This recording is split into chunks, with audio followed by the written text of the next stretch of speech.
The biggest problem that Facebook advertisers are facing right now is getting consistent sales and being able to do that for long periods of time, especially while scaling. Now, I hate to break it to you, Home Slice, but the reason you're having those problems is actually you, assuming that the product or service that you're promoting is actually good and delivers on its promises and services. So I'm going to walk you through 3 reasons that you're causing this problem, making that assumption inside an account that I'm running for a client right now. All right, the first reason you can't get consistency and scale that consistency is because you're not fully understanding your KPIs and validating that data that you're seeing inside of the ads manager to your bottom line system properly. Now, when I started this project, there was actually somebody else that was running ads for these people, and they were getting about $50 a lead. And so these campaigns overall, our leads were less expensive than what the previous place is going, and our KPI is 50. So as long as we can be under 50, we're actually making money. But the problem is, as you can see, there's only a few of them here. This is our average out over the time of the spend of this. Now, what would happen with those campaigns is they would work for a few days and then they die out, which is a very consistent problem that people who don't have consistency are experiencing. Which leads to the second reason you're screwing this stuff up is because you're actually testing too much, especially if we're trying to spend low dollar figures. Now, this is a local business, and so the audiences are small and things like that. We can't test a whole bunch of stuff, right? We can't be testing too much. We have to be strategically testing, and we need to be letting our tests run out over time, and we need to see how they work, and then we learn from them, and we start adapting new things. Those first 3 campaigns I was just showing you there that are all off right now,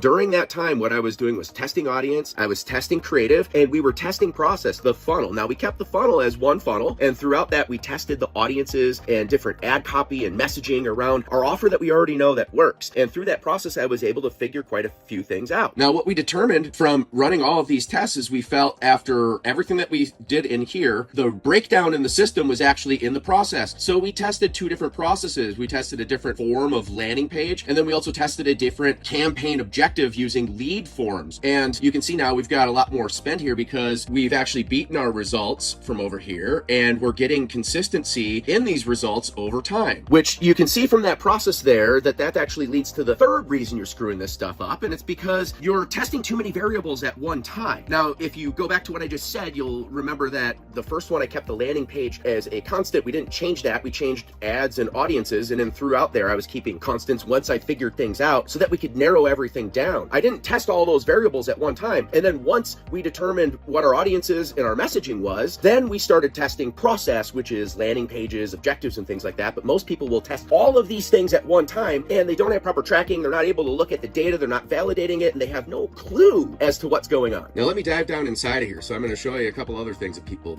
screw up too. So you can see I actually ran quite a few different tests inside of here with, these were just different creatives and things like that that we were testing into these audiences that we've already figured out. And then once I had a creative here that really popped off, then I shut all these ones off as soon as they, were either too high comparatively or, outside of our KPI, because I wanted to focus on the best one because we have small budgets. And then I started raising up that budget. It's actually scaling and maintaining these results. Now, what I've observed over the last few days, now that it's scaled, because it's been scaled at that budget for about 10 days or so now, is it started to decline. So here's another mistake that people make is when things start to decline, they'll shut stuff off right away, or they'll go and run some other kind of test instead of applying maintenance strategy to these existing things and just changing the slightest variable possible. So I analyzed this ad set this morning and it fit that criteria, right? And so I'd already been working this. This was the first ad that was in there. That thing ran for $400 some. That one started to decline. So I actually duplicated it and I put a different thumbnail on. That's all I changed. I didn't change any copy. And look at the difference that made, right? So this one was starting to decline. Then I added this one in and I let them both run together for quite some time. And then this morning, because I've seen this one is consistently quite a bit higher, and we've had the same amount of results, I actually shut this one off. Now, what I did at the same time was I wanted to get another ad in there in order to maintain this consistency. So what I did was I learned from this thumbnail and I just took another version of that thumbnail, duplicated this ad, found a different thumbnail that looks very similar because that clearly is getting me better results. And then I updated that so that I can keep the audience fresh and I can keep these results coming in. I'm not doing a whole bunch of other crap. As you'll see, these are small budgets, which is the most common scenario, which is why I show these kinds of things. Like, very few people are doing very large budgets like all these other people want to tell you, you know what I mean? Not everybody's a 7, 8, 9-figure business, hardly anybody, right? So, or are they spending over $5,000 a day? But if you are, this same process actually works to maintain the same kind of results and figure things out at spends well over $5,000 a day because I've done it for clients.